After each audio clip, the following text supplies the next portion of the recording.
Hello दोस्तों, स्वागत है आपका हमारे यूट्यूब चैनल पे। आज हम लोग देखने वाले क्लास 8 के हिंदी के मॉडल क्वेश्चन पेपर का। ठीक है, तो आप लोग का एग्ज़ाम का डेट भी आ चुका है। 13 तारीख को आप लोग का फाइनल एग्ज़ाम है, तो इसी से बेसिस पर मैं आप लोग के लिए हिंदी का मॉडल क्वेश्चन लेके आया हूँ। तो देखिए, पहले क्वेश्चन पे जाते हैं। पहला क्वेश्चन है क्या है कि सबसे पहले तो एक यहाँ पे क्या लिखा हुआ है। देखिए, यहाँ लिखा हुआ है कि निम्नांकित गद्यांश को पढ़कर उससे दिए गए प्रश्नों के लिए सही विकल्प को चुनें। ठीक है, यहाँ पे क्या लिखा हुआ है, अशोक स्वत आज 4 साल से यह युद्ध हो रहा है और कलिंग आज भी जीता नहीं जा सका। दोनों ओर के लाखों आदमी मारे गए, लाखों घायल हुए, पर हम आज भी असफल है। क्या होगा इसका परिणाम? तो द्वारपाल बोलता है कि सिर झुकाकर राजन संवाददाता आना चाहता है। अशोक आने दो। अशोक कहता है आने दो।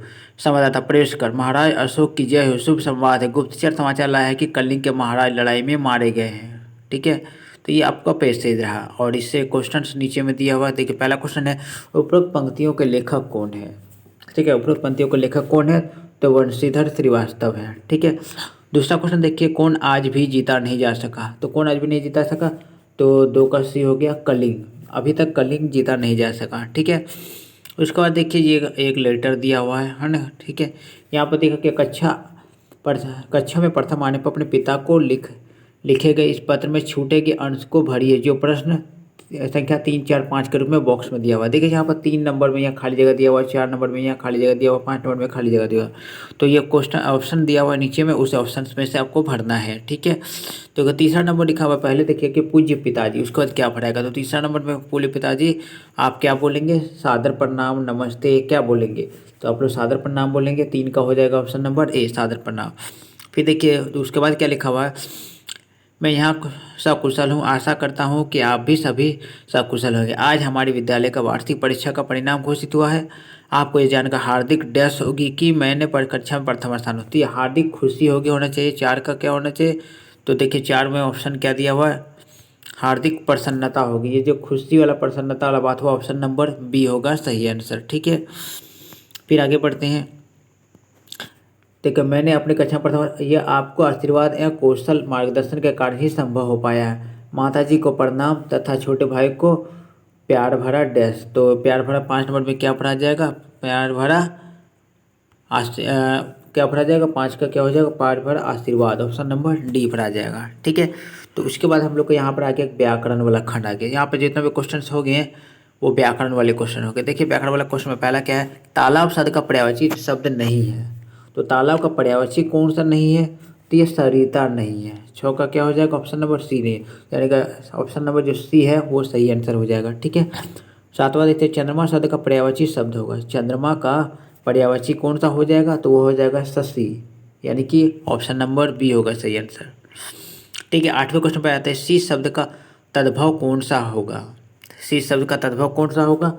तो वो हो जाएगा शीश, सिर, ऑप्शन नंबर ए हो जाएगा, सिर हो जाएगा। शीश का क्या हो जाएगा? सिर। 9वां देखते हैं, वह थी एक मजदूर, इस वाक्य में मजदूर है।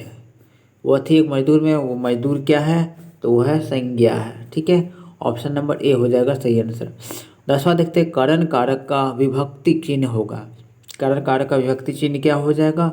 तो ऑप्शन नंबर सी, से हो जाएगा। 10 का ऑप्शन नंबर सी हो जाएगा। ठीक है, नेक्स्ट देखिए, 11वें नंबर में हंसते हुए मुख वाला शब्द समूह के बदले एक शब्द होगा।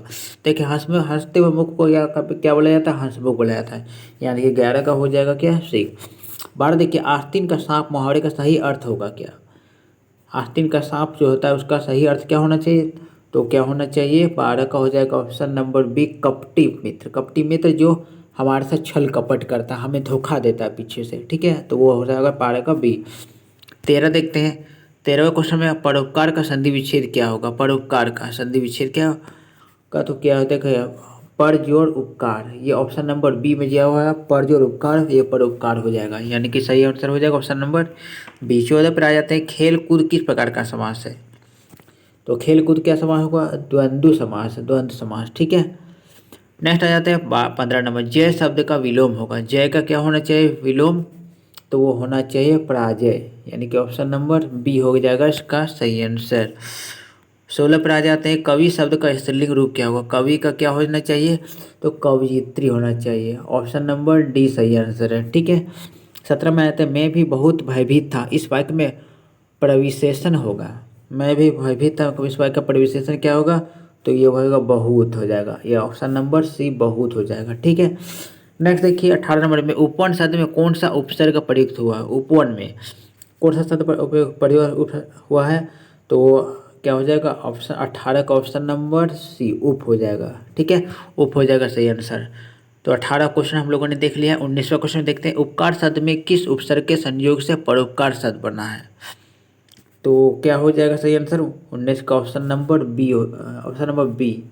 ठीक है, 19 का क्या हो जाएगा ऑप्शन नंबर बी पर।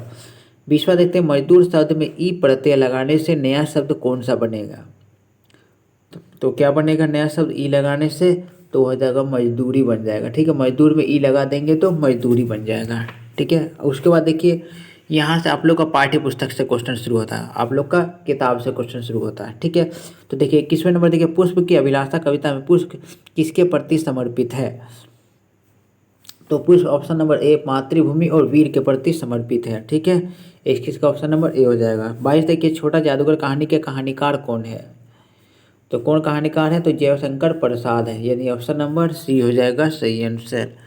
22 तो हो गया। 23 देखिए, कार्निवल के मैदान का माहौल कैसा था। कार्निवल का मैदान का माहौल कैसा था, खुशनुमा था। ठीक है, ऑप्शन नंबर ए हो जाएगा सही आंसर। 24 देखते हैं, किसका ज्वर सबसे भयानक होता है। तो किसका ज्वर सबसे भयानक होता है, तो होता है कुसंग का ज्वर, यानी कि ऑप्शन नंबर बी हो गया सही आंसर इसका। ठीक है, 25 देखते हैं, किस अवस्था में मित्रता की धुन सवार रहती है।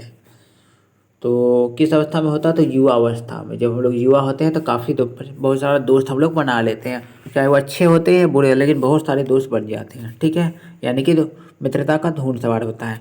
26 देखते, चलने से पहले किसका अनुमान कर लेना चाहिए।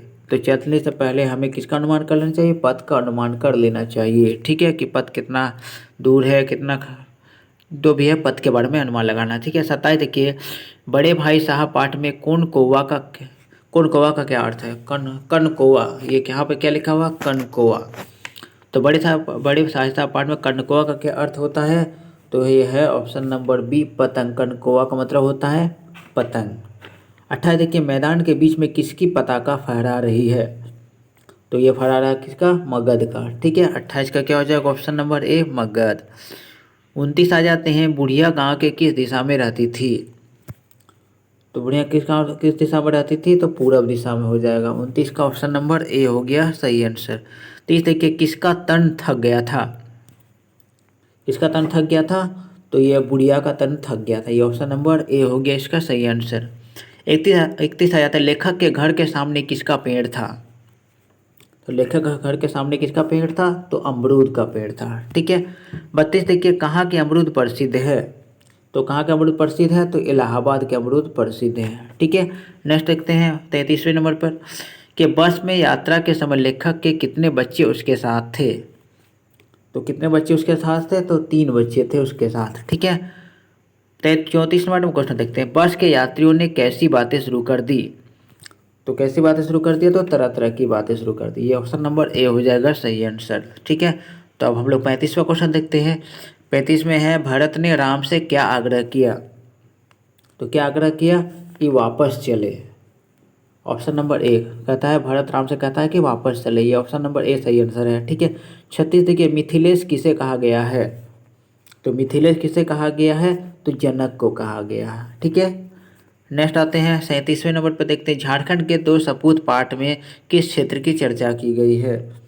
तो किस क्षेत्र की चर्चा की गई है, तो ये झारखंड की बात किया गया, ऑप्शन नंबर ए। ठीक है, झारखंड का बात किया गया। 38 देखते हैं, राम नारायण सिंह का जन्म कब हुआ था। तो राम नारायण सिंह का जन्म कब हुआ था, तो 1885 में हुआ था। ठीक है, नेक्स्ट आ जाते हैं 39 नंबर में, बस को कंपनी के हिस्सेदार कौन बता रहे थे। तो बस को कंपनी के हिस्सेदार कौन बता रहे थे, तो फर्स्ट क्लास बता रहे थे, ये ऑप्शन नंबर ए हो जाएगा इसका सही आंसर। चलिए देखिए, होंडरू जलप्रपात का पानी कितना फुट से नीचे गिरता है। होंडरू जलप्रपात का पानी जो होता है, झारखंड का सबसे बड़ा जलप्रपात है होंडरू जलप्रपात, तो कितना ऊपर से गिरता है पानी, कितना फीट ऊपर से, तो यह है ऑप्शन नंबर बी 243 फुट। ठीक है, 243 फुट से ऊपर से पानी नीचे गिरता है। ठीक है, नेक्स्ट आते हैं 41 नंबर में, रात के सन्नाटे में कौन रोती है। तो रात के सन्नाटे में नदियाँ रोती है। ठीक है, नेक्स्ट देखिए 42वें नंबर में गुरु शिष्य हिंदी साहित्य की कौन सी विद्या है। गुरु शिष्य हिंदी साहित्य की कौन सी विद्या है, तो ये ऑप्शन नंबर डी होगा, संस्मरण है। ठीक है। 43 देखिए डॉक्टर चंद्रा क्या बनना चाहती थी, तो क्या बनना चाहती थी, तो वो डॉक्टर बनना चाहती थी। ठीक है। नेक्स्ट 44वें क्वेश्चन देखते हैं, वीर जननी का पुरस्कार किसे मिला, वीर जननी पुरस्कार किसे मिला, तो अब 44 का हो जाएगा डॉक्टर चंद्रा की माँ को, यानी कि ऑप्शन नंबर बी हो गया इसका सही आंसर। ठीक है। 45 देखिए डॉक्टर चंद्रा को किस बीमारी ने गर्दन के नीचे का पूरा शरीर निर्जीव कर दिया था, तो क्या क्या बीमारी हुआ था, तो ये हो गया था आपका पोलियो हो गया था। ठीक है। 45 का ऑप्शन नंबर ए हो गया सही आंसर। अच्छा 46 देखिए किसके घर में खुशी का माहौल होता है, किसका घर में खुशी का माहौल था, तो किसका घर में था, शुभांगी के घर में। ठीक है। नेक्स्ट आ जाते हैं 47वें नंबर में, 47 है शुभांगी के पिता आंगन में बैठकर क्या पढ़ रहे थे, तो क्या पढ़ रहे थे, तो समाचार पत्र पढ़ रहे थे। ठीक है। नेक्स्ट देखिए 48 नंबर में तालाब बांधता धर्म स्वभाव के रचनाकार कौन है, तो इसके रचनाकार कौन है, तो अनुपम मिश्रा है। ठीक है। अनुपम मिश्र इसका सही आंसर है। 49 नंबर क्वेश्चन पे आ जाते हैं कि बिहार के किस इलाके में अकाल के समय गांवों ने मिलकर 63 तालाब बनवाए थे, तो ये कहाँ पे बनाए थे, तो मधुबनी में। ऑप्शन नंबर डी हो जाएगा इसका सही आंसर।